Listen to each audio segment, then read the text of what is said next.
Hello guys, good morning. I just woke up and ako ay nagbabalik. This is Yuli Andriade. Welcome to my YouTube channel.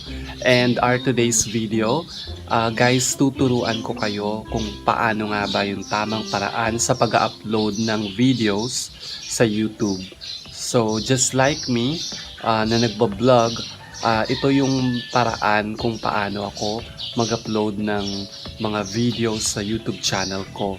So kayo rin guys, especially sa mga nag-a-aspire na maging YouTubers or gusto lang mag-upload ng mga videos sa account nila, ito yung tamang video na dapat nyong panoorin guys. So keep on watching.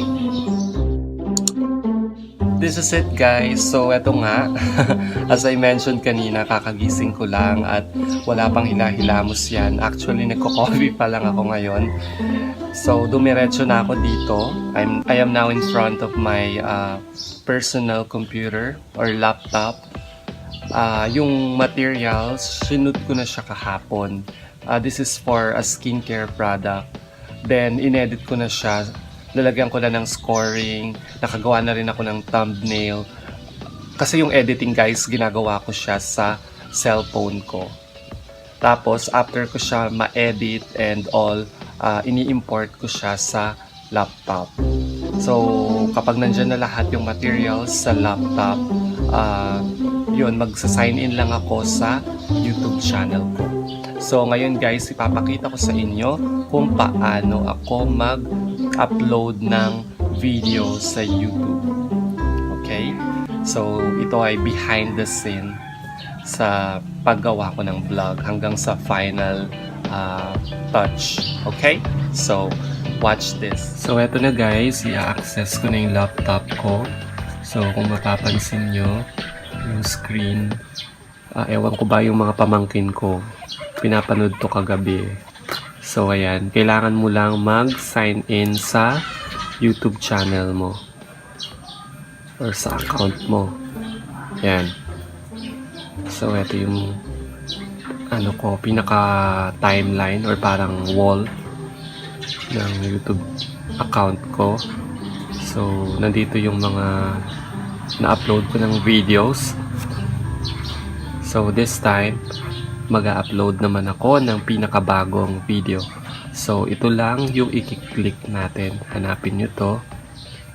Ayan, as you can see, create a video or post. So i-click natin yan. Upload video. Oh, mali yung napindot ko. Sorry. Balik tayo. Hindi naman ako magla-live. So yun ulit. Ayan, ito yung dapat nating i-click guys.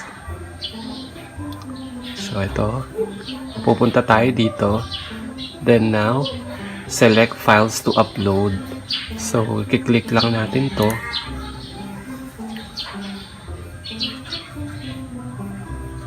Ayan. So, nakasave siya sa folder sa desktop.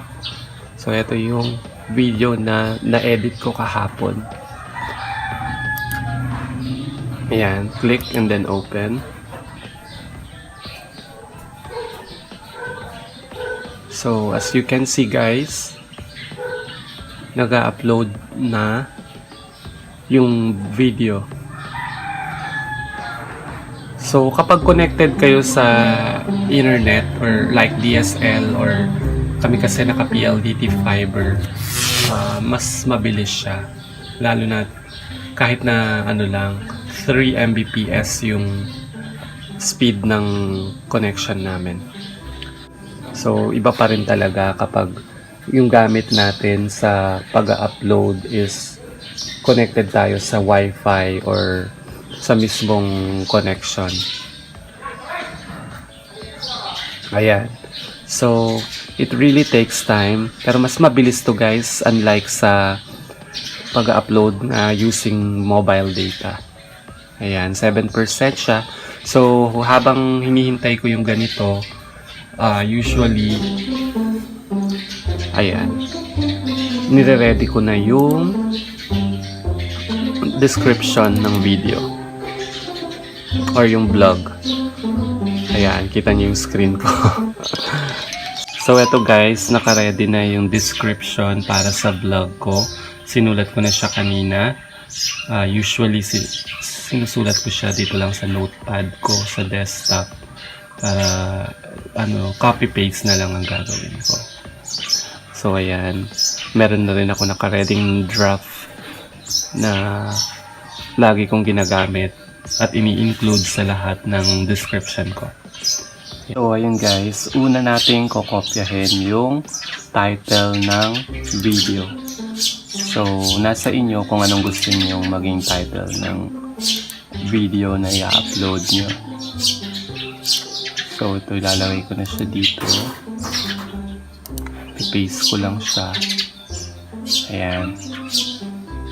Kanya naman. So susunod yung description. So ganun din, ika-copy paste lang natin siya guys. Ayan.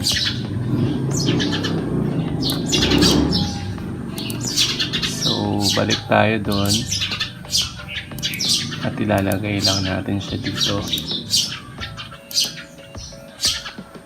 Yan. Kapag na-paste mo siya dito guys, importante din na kailangan mo ayusin yung description mo para maayos yung pagkakasunod o kung may kailangan pang i-edit. So ayun guys, naayos ko na yung description. So pupunta naman ngayon ako dito sa settings. So, pili ka lang ng category. So, dito, people and blogs ang pinili ko. Yan. Kung ano man yung theme ng video na i-upload mo, pili ka lang sa category. Then, video language. Kung gusto mo, pero ako hindi na ako naglalagay niyan. Then, recording date. Click mo lang yan.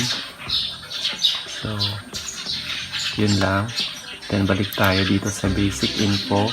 So this time, magpipili naman tayo ng thumbnail. So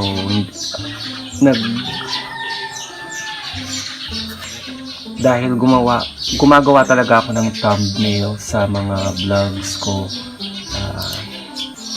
Kasama na rin siya sa ini-import ko dito sa laptop along with my video materials. So, ayun. Ito siya guys. Open lang natin yan. Ayan na siya. Mag-upload na. So, ayun. Guys, nailagay ko na yung thumbnail. So, kita nyo naman. So, bago ko makalimutan guys, huwag rin natin i-skip yung tags. No? Importante rin yung paglalagay ng tags. So, ako, ganito lang ako maglagay ng tags. Kinaka-copy, paste ko lang to. Yan. Para may mailagay lang na tag. Then, balik tayo dito.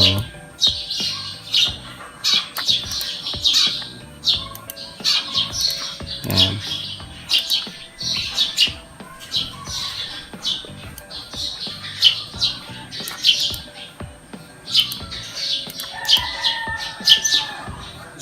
Ayan, pwede nyo ilagay murang pampaputing sabon or sabon lang.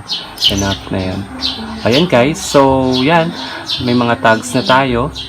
And nasa inyo kung gusto nyo maglagay ng maraming tags. So, ngayon ready to upload na tong video ko. So, ang gagawin natin ay click lang natin yung publish. Ayan na siya guys. So, ang ginagawa ko, ayan may link siya. Sinishare ko din yung video na in-upload ko sa Facebook para yung mga friends ko na interesadong manood ng vlog or video, makavisit sila sa channel ko. So yun guys, at least ngayon alam nyo na kung paano yung tamang paraan sa pag-upload ng video sa YouTube. So I hope marami kayong natutunan sa tutorial na ginawa ko. So guys, if you like this video, please hit the like button and please don't forget to subscribe in my channel. So again, this is Yuli Andriade. Thank you so much for watching my video. Goodbye!